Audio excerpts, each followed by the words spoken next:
ఉండవల్లి గారు నమస్తే. మీరు బాగుంటారు సార్, మీరు బాగుండాలి. మీలాంటి పెద్దలు అదే అంటే స్వయం ప్రకటిత మేధావులు ఈ సమాజానికి అవసరం అని మీరు అనుకుంటారు కాబట్టి అవసరమేలేండి, తప్పదు.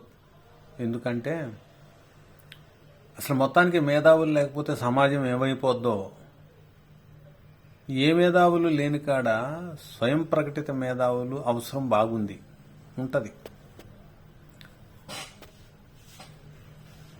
కొత్తగా రాజకీయాలు ఇప్పుడు ఎలక్షన్స్ వస్తున్నాయి కదా సార్, అన్నిటి మీద విశ్లేషణ చేస్తారు, చెయ్యాలి కూడా. తమరు ఈ రామోజీరావు మీద ఏదో ఫిక్స్డ్ డిపాజిట్లు తీసుకున్నాడని, అంటే తీసుకున్నాడు, రిటర్న్ కూడా ఇచ్చేశాడు. ఏది మీరు కేసు వేయడం వల్ల. ఇక్కడ పాయింట్ అలా ఏంటంటే అసలు ఎందుకు తీసుకోవాలి అనేదే కదా పాయింట్. తీసుకున్నావా లేదా, తీసుకుంటే ఎందుకు తీసుకోవాలి, right point, valid point, perfect పట్టారు మీరు. మీరు ఎదురొస్తే షేక్ హ్యాండ్ ఇస్తా సార్. తర్వాత సార్, మొన్న ఒక చిన్న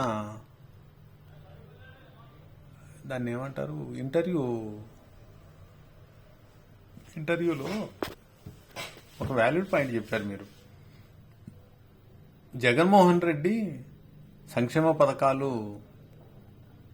ఇచ్చాడు, కానీ నేను అభివృద్ధి చేస్తానని అనాలి, కానీ అంతకంటే ఎక్కువ సంక్షేమ పథకాలు నేను ఇస్తానని చెప్పేసి చంద్రబాబు అంటున్నాడు. అట్లా అనుకుంటా అభివృద్ధి చేస్తానని వస్తే బాగుండేది అని ఒక మాట అన్నారు. అంటే మీ పర్సనల్గా మీకు రాజశేఖర రెడ్డి కుటుంబం మీద ఉన్న ఆ అభిమానం పాపం అది శత్రువుని పొగడలేకపోతుంది సార్. మీరు ఎవరైతే శత్రువుగా భావిస్తున్నారో వాళ్ళు మంచి చేసినా కూడా పొగడలేని ఒక అది శక్తి మిమ్మల్ని అడ్డుకుంటుంది. అది కొంచెం మీరు అధిగమించారంటే మీ అంత మేధావులు ఎవరు ఉండరు సార్. అది కొద్దిగా అధిగమించడానికి ట్రై చేయండి. ఆయన ఏమన్నాడు, ఈ అభివృద్ధి సంక్షేమం ఏదైతే ఉందో సంక్షేమ పథకాలు వాటికంటే ఇంకా మెరుగ్గా ఇస్తా అని,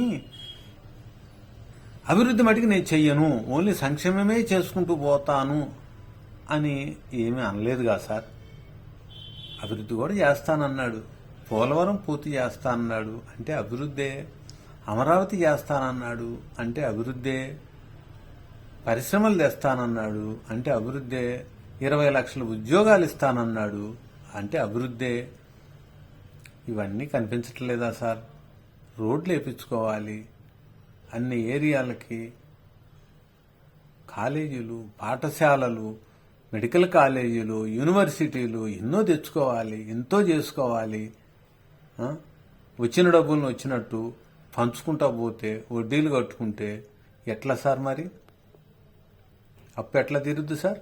రాష్ట్రం ఎట్లా అభివృద్ధి అవుతుంది సార్? మీరు చాలా మేధావులు, ఆ సంగతి మాకు తెలుసు సార్.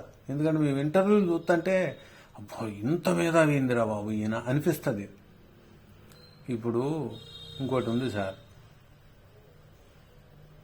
ఎక్కడెక్కడి నుంచో మందు తీసుకొచ్చి అమ్ముతున్నారు.